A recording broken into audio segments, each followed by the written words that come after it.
Hey, and welcome. Hey, welcome, you guys.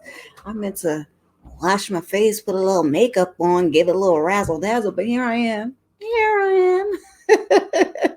We're here for Reasonable Doubt, Season 2, Episode 4, Prime Time. Mama, I made it. Sorry for keeping you waiting so long. Before we get started with this video, please do what you see at the bottom of the screen. Like the video, subscribe if you haven't already, comment down in the comment section, and share with your friends because sharing is caring.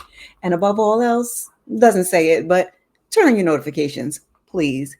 And thank you. We're going to get into the thing, put our little graphics up here, and get to going. Because, baby, let me say something. That opening scene of this episode had me like, okay, because I said, if this is the truth, then baby, yikes, what are we dealing with? Where is the self-defense? Shanelle, we have questions, we need answers. So we open firstly with a trigger warning to this episode. So I'll be a responsible content creator and state the same trigger warning for all of the things, okay, in this episode. That aside, Missy Elliott, she's is playing while Shanelle is having a nightmare about what happened the night that, well, you know. She's telling JT she's done, and they're bickering back and forth, and he's telling her she doesn't get to leave whilst walking away. Well, we see her follow behind him, pick up that statue. We're going to use my candle and get to going to town on Sir, okay? Before she wakes up in a tizzy. So now that was not on my bingo card. And again, like I said, so much for self-defense and yikes.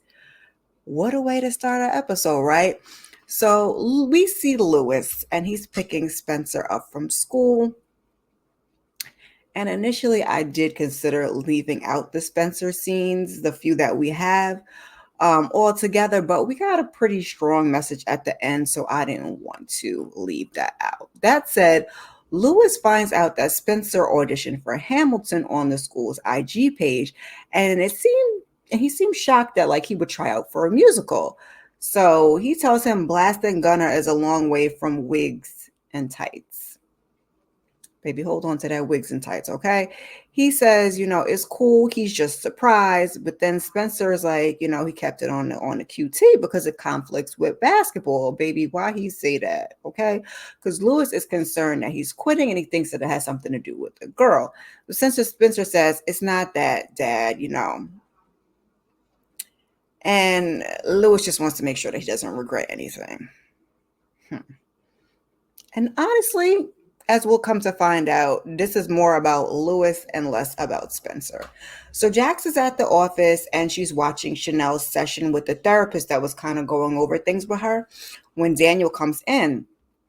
Now, we did have a time jump, and Jax reveals Shanelle has been back in custody for 3 weeks and hasn't shared anything useful to her own defense. That's concerning for me and Jax both. So Daniel was asking, what about the 30 mil? Inquiring minds want to know. Well, she has no idea as of this episode. Adrian is also finally back. He had been MIA since he and Shanelle tried to flee. And then the man, he's on it. He says he's got eyes on it. He's going to keep his good eye on Adrian and see what he is up to. Now, Jax, as a number 2, has a meeting with Corey and the rest of the gang. And they're down in public support within 2 weeks before the jury selection because, for obvious reasons, she just ran. So what does that look like? And you ran with Adrian. So it's not looking so good for our girl Shanelle. So his plan to fix it is a prime time, like the name of the episode, interview. Have her tell her story so the public remembers that she is the victim. So Jax pulls him to the side to have a little sidebar, if you will, because if Jax ain't going to do nothing else, she's going to question his every move.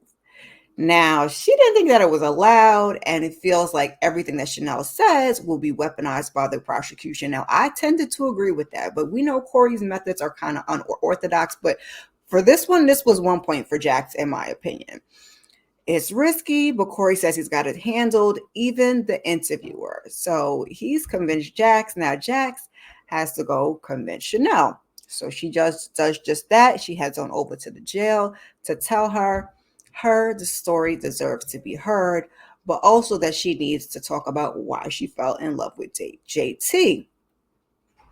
I don't think Shanelle was up for that one. So she's brought in some wigs, and this causes Shanelle to reminisce. Oh yes, this episode we get hell of flashbacks.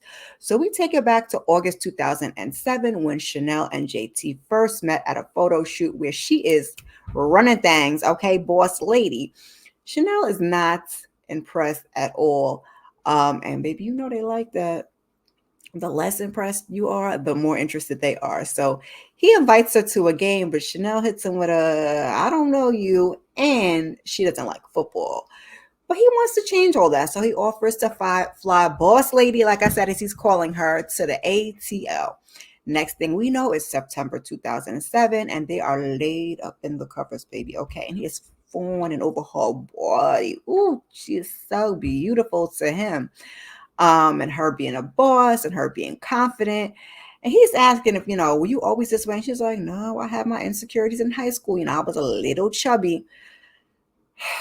Baby, okay, let me just assure you, dating is the pits. Let me lean up to the mic. Dating is the pits because you're trying to be vulnerable. Meanwhile, they're collecting data or ammo, if you will, to use against you in a further time, which we later find out that's exactly what JT was doing. So he says he never pictured himself with a wife and kids. And this is when we find out that Natasha, his oldest daughter, isn't Shanelle's. That along with the end of the episode. Okay, so they're laying in bed and they're talking all night and he makes her feel safe. Then we skedaddle on over to October 2007, where Shanelle is getting her hair done. Got that scene up here on the screen. She's getting her hair done, and the stylist suggests that she switch it up. She talked about this last episode when she was in that hotel room with Adrian, talking about changing up the styles, changing up the wigs.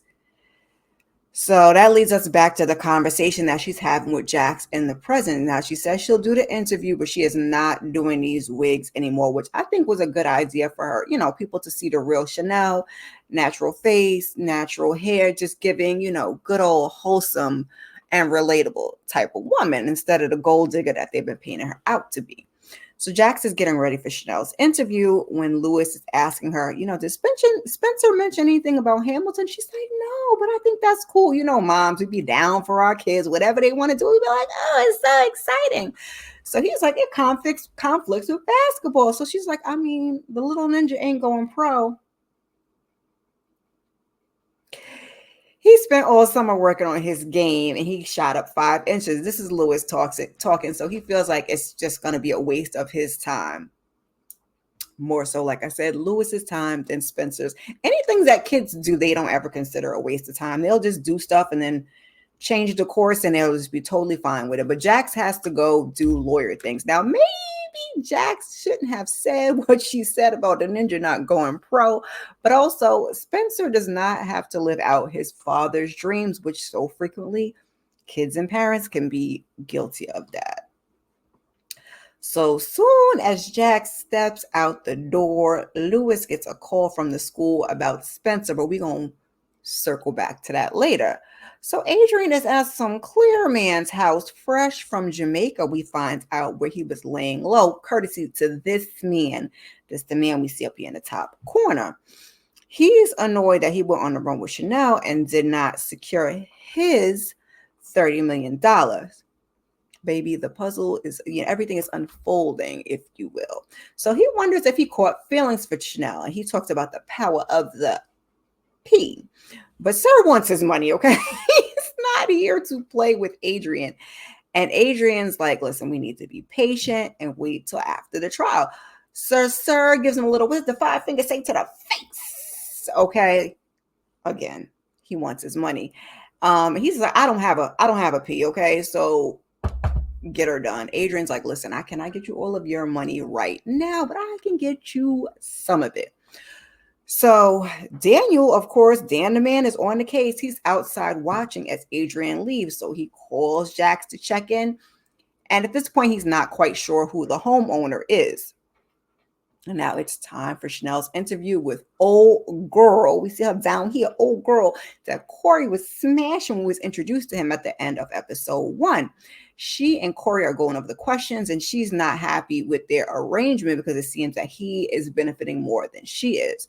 So he tells her, listen, okay, fine, I'll let the 911 call in, but if it goes south, then we'll cut it.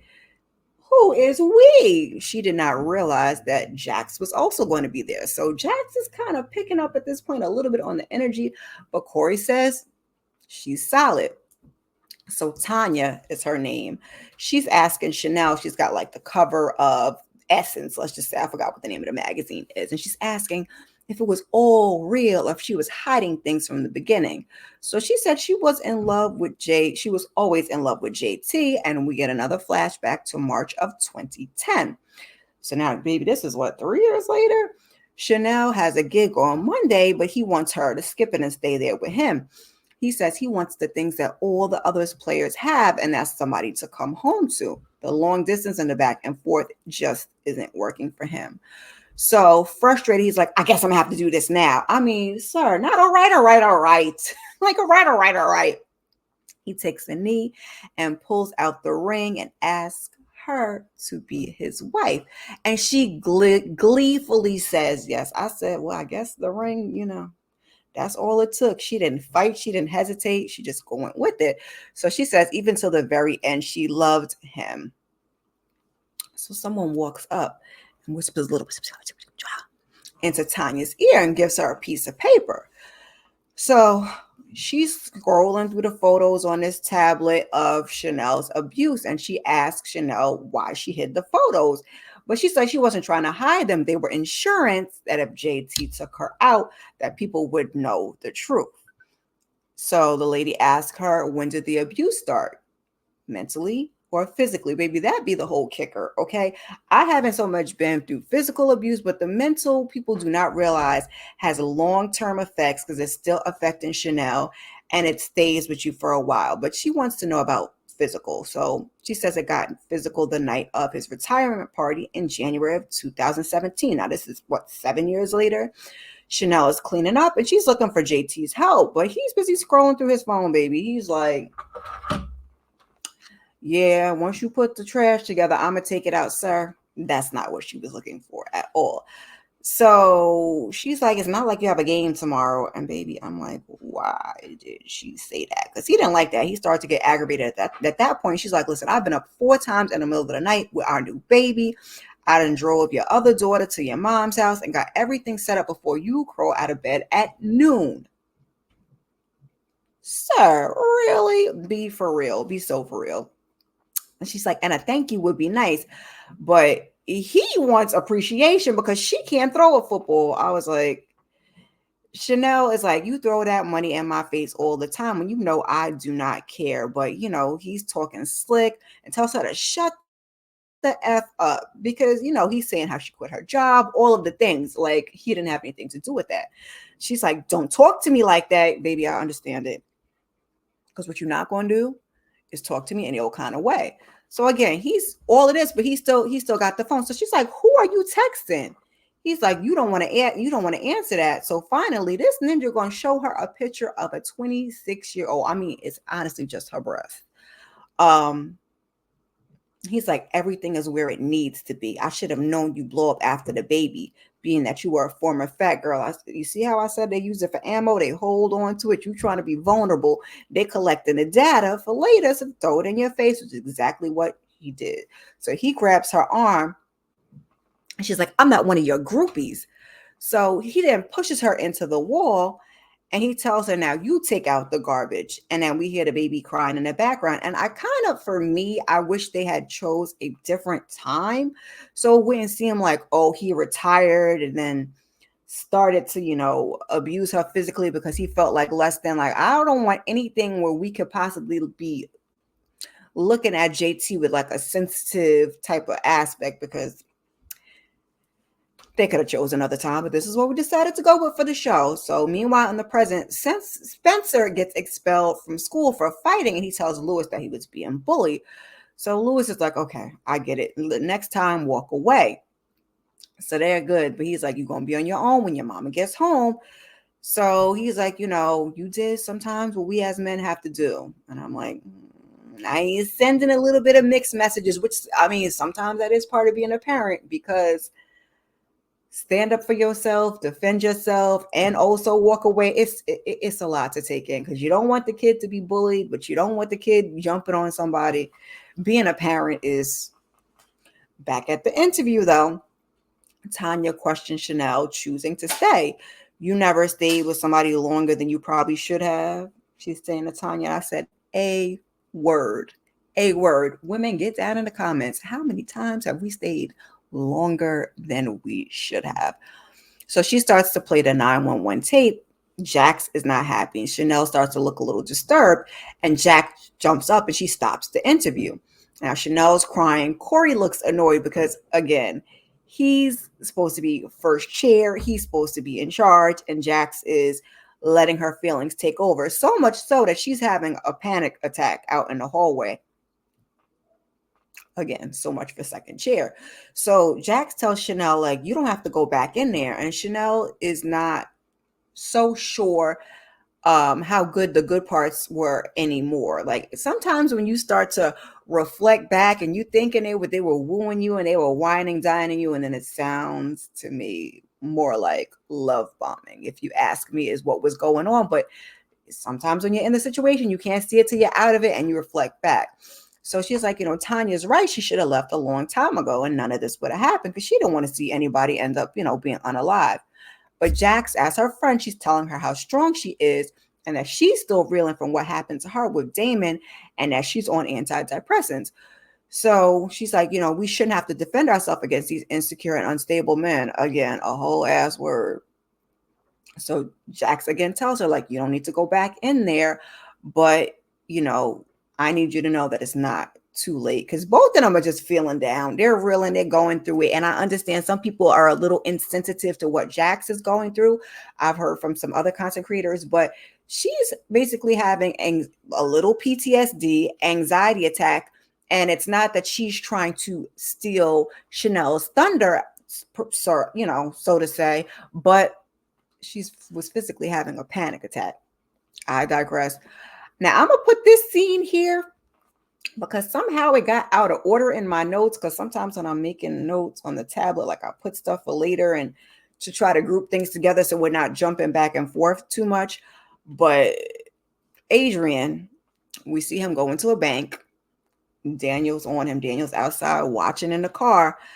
So he notices that he went in with 2 duffels and came out with a receipt. Now, this former president, he tears the receipt up and puts it in the garbage in front of the bank. And I said, that is a bad move for Adrian, but it's a good move for Daniel. Now, I don't know why Adrian did not see Daniel tailing him or him hop out the car expeditiously to get that receipt. But sir, this is why we do digital, okay? We don't carry around pieces of paper as incriminating evidence. Although I don't know why we're dealing with a bank to commit a crime, but I digress.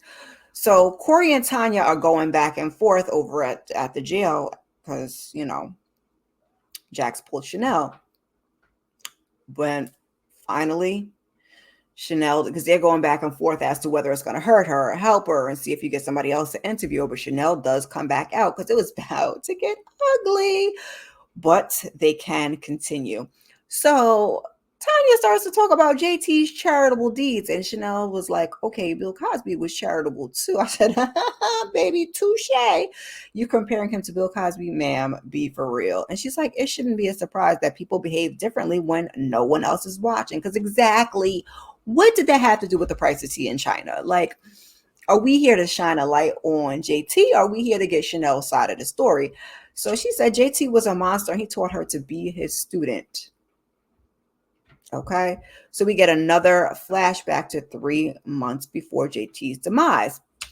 So they're having like a charitable function, and Adrian is making a speech and saying nice words about JT. So Shanelle, she's the loving wife. She's there, standing by his side. She gets a hug and she gets a kiss, and then she kind of slips into the bathroom. We get a knock at the door, and it's Adrian. So she tells him to lock the door, and they get to kissing right in front of this window. Then he bends her over that sink, and I just knew JT or somebody else was gonna catch them. Like, y'all are in a bathroom. Somebody, I mean, they can't walk in because you lock the door, but they can knock on the door. Y'all are standing in front of the window. I just didn't think it was a good idea. Now we don't get that. The next scene we actually get is Shanelle lying in the same dress in the bed, and her face is all bruised up. You have no idea how much it hurts until the ketorolac kicks in. Now I had to look that up because I was like, sir, what is that? And I needed to know because I knew it had to be related somehow, some way. And this is another thing I didn't like. So now the man is sick, is what you're giving us. Please let's not make excuses for the abuse. So it's like a severe painkiller, if you will, and they said it's usually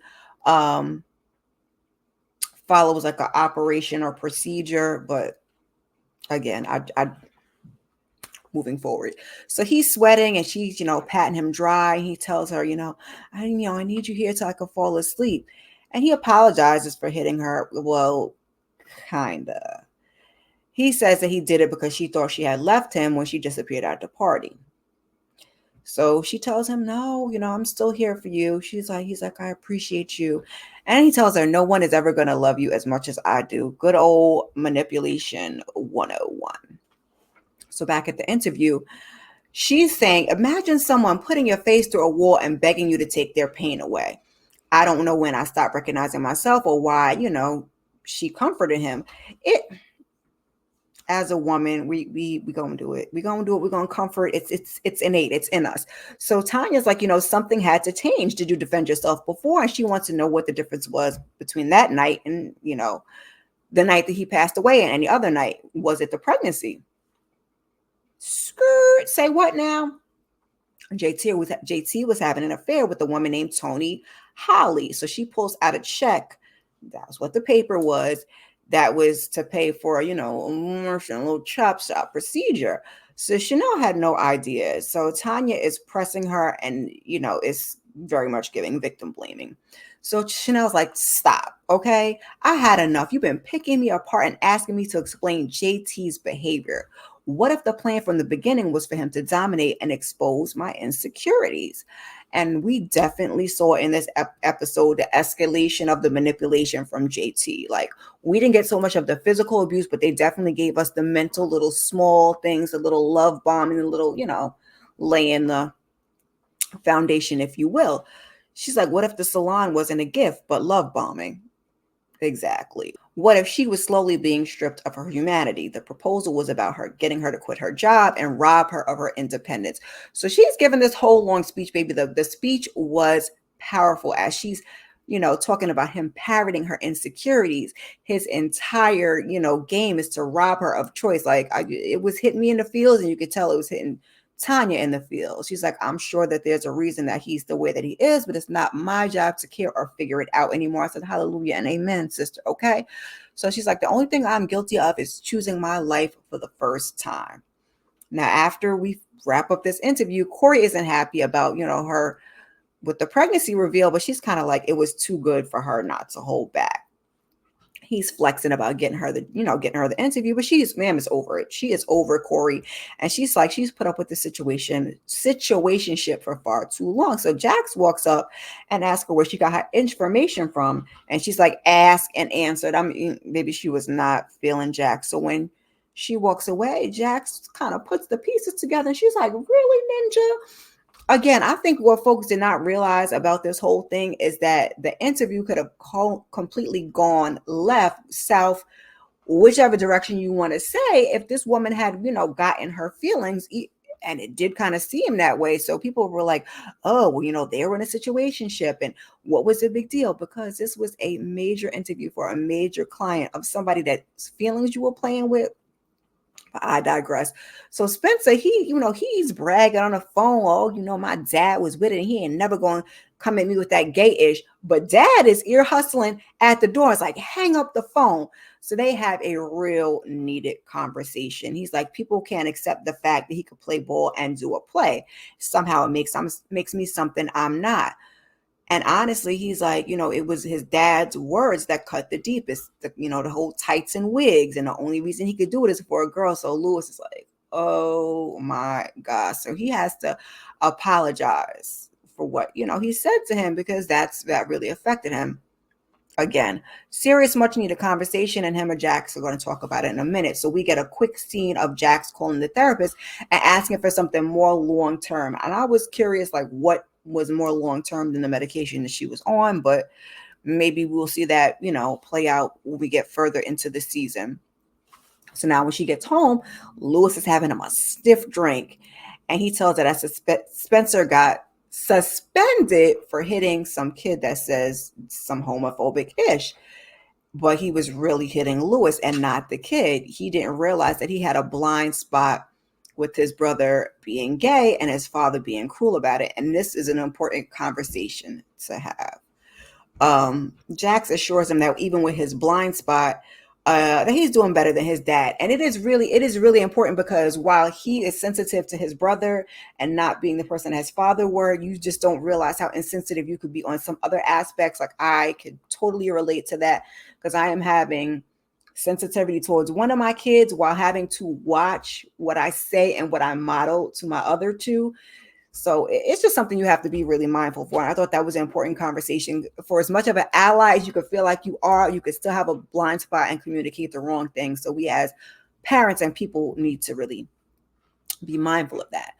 So he's asking, how it went with Shanelle. She's like, everything went good.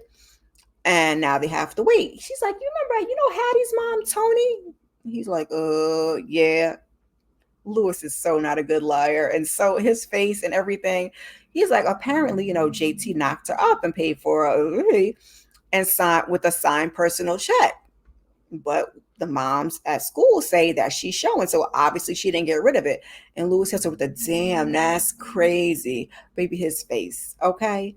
His face. And I'm surprised Jax didn't catch it. Now, we didn't see JT get down with her like that, because he was on the back end of some other woman, and some other woman was giving her a little lettuce, if you will.